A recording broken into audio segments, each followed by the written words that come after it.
Hey Trailblazers, let's do some theory crafting about Topaz today.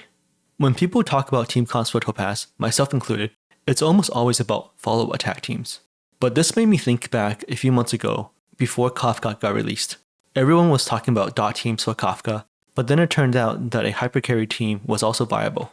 So along the same line of thought, I'm wondering to myself, is a Hypercarry Topaz team possible? Firstly, we need to understand why Topaz relies on follow-up attack characters. And it all has to do with how Numby attacks. Numby has a super slow base speed of 80, but if a follow-up attack hits an enemy marked with proof of death, Numby action advances 50%.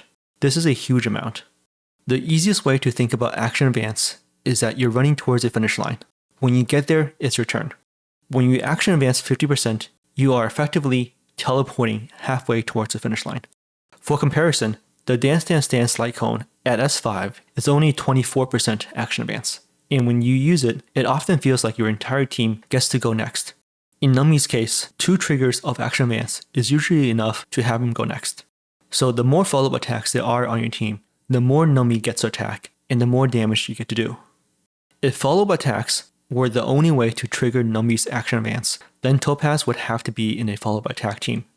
However, her ultimate offers an alternative. The first part of her ultimate makes Numby do more damage, but the second part is the interesting part. It allows any kind of attack to trigger Numby's action advance. Any basic attack, any skill, any ultimate that damages the enemy will trigger Numby's action advance while the buff is up. And what this means is that if Topaz can use her ultimate a lot, she doesn't need follow-up attack allies to do a lot of damage. You guys probably know where I'm going with this.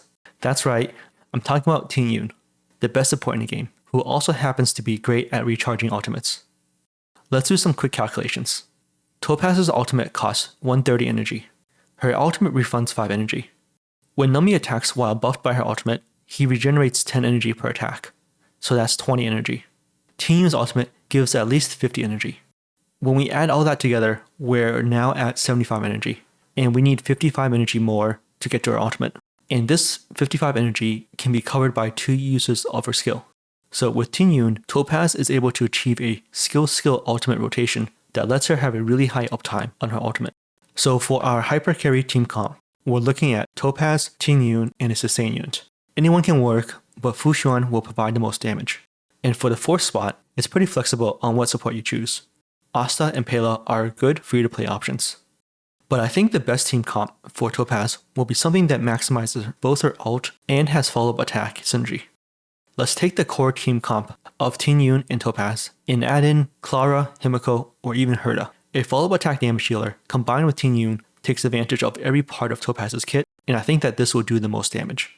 However, there's one problem with this theory crafting, and it's that Ting Yun is in very high demand. Every team comp wants her. She's good with Jing Liu, Imbiber de Lune, Jin Yuan, you name it.